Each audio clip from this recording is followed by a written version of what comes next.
Welcome to this session on ways to increase teaching efficiency. My name is Kim Tompkinson, and joining me today are Mark Cooper, Sasha Johnson, Paul Lynch, and Ryan Randall. Today, we will be looking at how you can be more effective in teaching in Moodle ISU. First, Paul is going to talk about improving teaching efficiency through communication strategies. Thank you, Kim. By evaluating the way we communicate course information, we can improve how that information is communicated, saving instructors and students time that can be leveraged for coursework.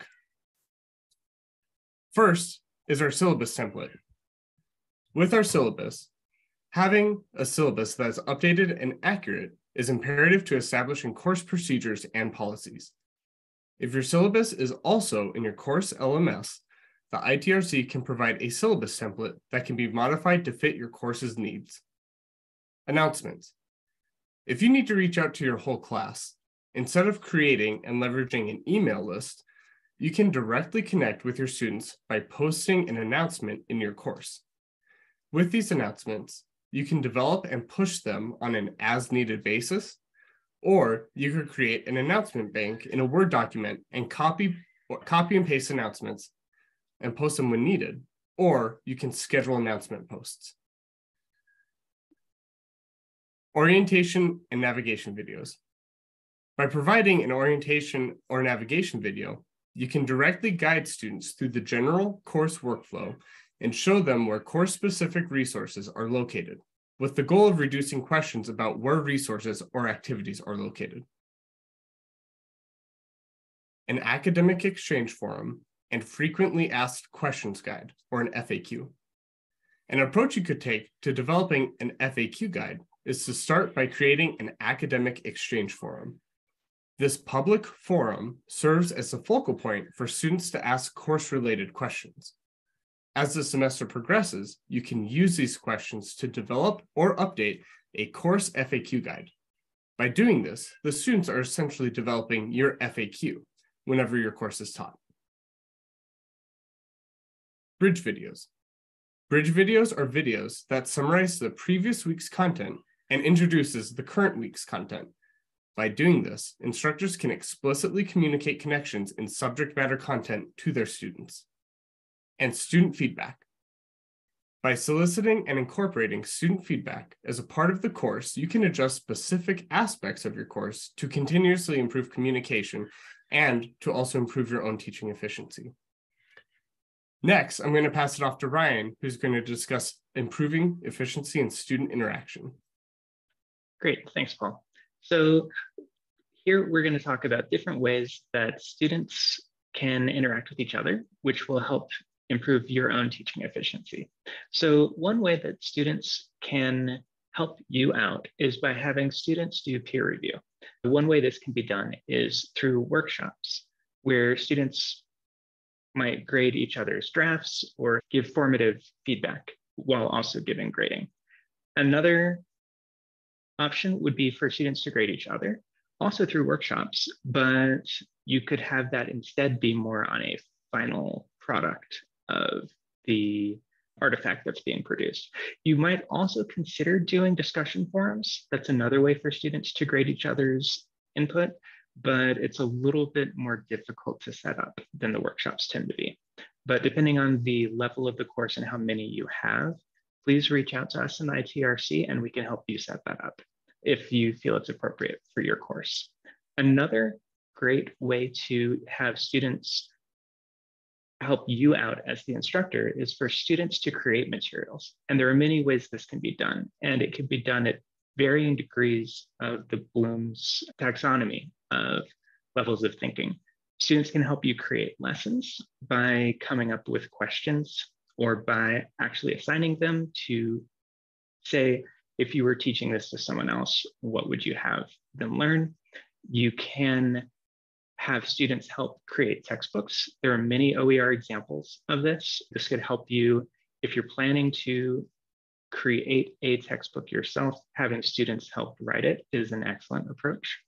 Students can help with assessments. They can come up with different ways of checking each other's learning. You can have that be an assignment that they turn in so that will help them do some sort of metacognition as they're creating that plan for assessment. Students can create discussion questions. This works particularly well in a seminar style course where students would come in with discussion questions written beforehand.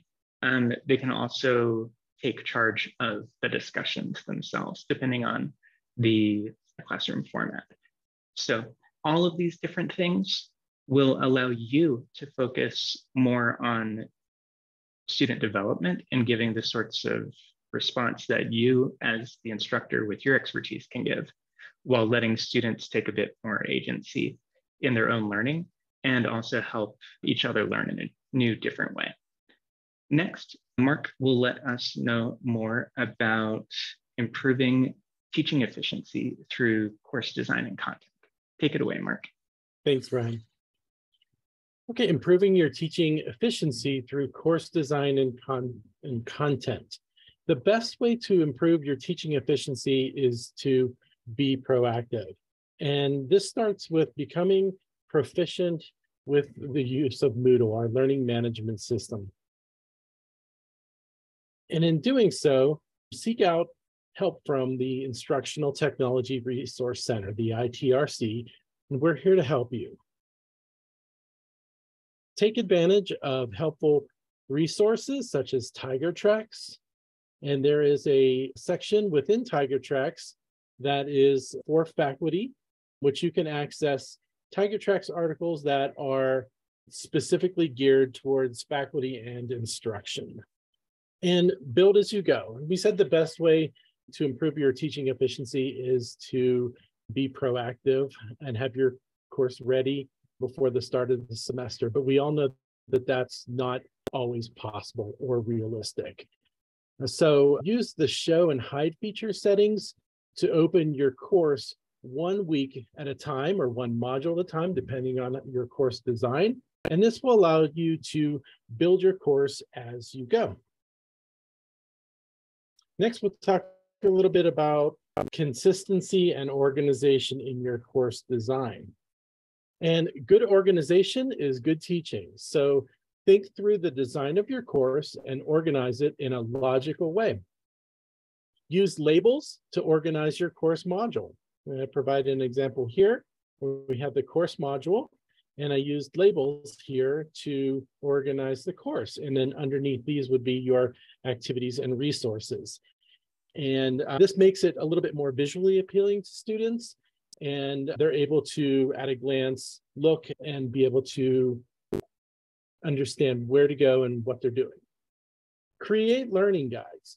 Learning guides help students see the week at a glance. It sets them up for the week. And if a learning guide is a Moodle page within your week or your module that shows the week at a glance. And as you can see, it has an introduction to the week or module, the outcomes, what learners will be able to do at the end of the week or at the end of the module, the reading assignments, and the activities and assignments. And finally, don't put all the same information in multiple places. This could be confusing, and it also means that you have to update your dates in multiple places in your course. So to avoid conflicting information and having to update in multiple places, don't put all the information in multiple, or don't put the same information in multiple places. So don't customize weekly names and dates. Don't put your due dates in the titles and descriptions. The learning guide that we showed previously is a resource template created by Quality Plus instructional designers, and we're happy to share out this information for your use in the course. Next, we'll talk a little bit about consistency and pace. So good instruction is good teaching. Any instructions that you put in your course or your course activities, you want to make sure that they are clear and concise. Think about what you would say to your students if you were teaching them in person and translate that to online. So you want to make sure that your instructions are clear and concise. For your students, we recommend creating a pacing guide. And a pacing guide is a recommended schedule for the week that students can use to follow along in your course and keep pace with the week of the module. And as you can see here, it has the days of the week and the activities that students can follow throughout the week. And you would customize this to your course, and you can explain that this is a recommended guide for success in your course. This is a great template to place into your course syllabus. And also, instructors, pace yourself. So just like the students have a recommended pacing guide to help them to be successful in your course, you could also create a recommended pacing guide to help you be successful in your course. And this is where you can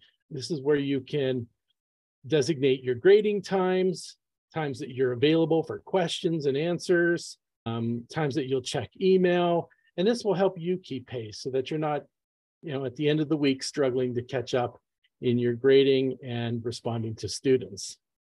And finally, use the dates reports. And this is a report that's in Moodle. It's under the main menu that allows you to see all of your graded activities in one place and the open and close dates and due dates for each of those activities. And as always, if you'd like to learn more about the date report or anything else in Moodle, please contact the Instructional Technology Resource Center. And to reiterate, the pacing guides that I showed earlier are templates that were created by Quality Plus instructional designers, and we are happy to share those out to you. Next, I'm going to turn it back over to Kim, who's going to tell you how you can learn more. Thanks, Mark. So if you would like to learn more, we have a variety of resources available. Simply scan the QR code on the screen to access the links you see here. As Mark mentioned, our Tiger Tracks articles is a knowledge base of a library of how-tos at your fingertips. And we also have a library of short walkthrough videos on various topics in our ITRC video library that you can find on our YouTube channel. And you're always welcome to meet with us at the ITRC. You can email us at itrc@isu.edu, give us a call at 208-282-5880, or you can drop into our front lab because it is always open for whatever your needs might be. We're happy to help. We're in room B17 in the basement of the Oboler Library. And then watch for more ITRC webinar announcements in ISU Today, and look at the ISU events calendar where they'll be also listed. Thank you for joining us today, and we hope to see you again next time.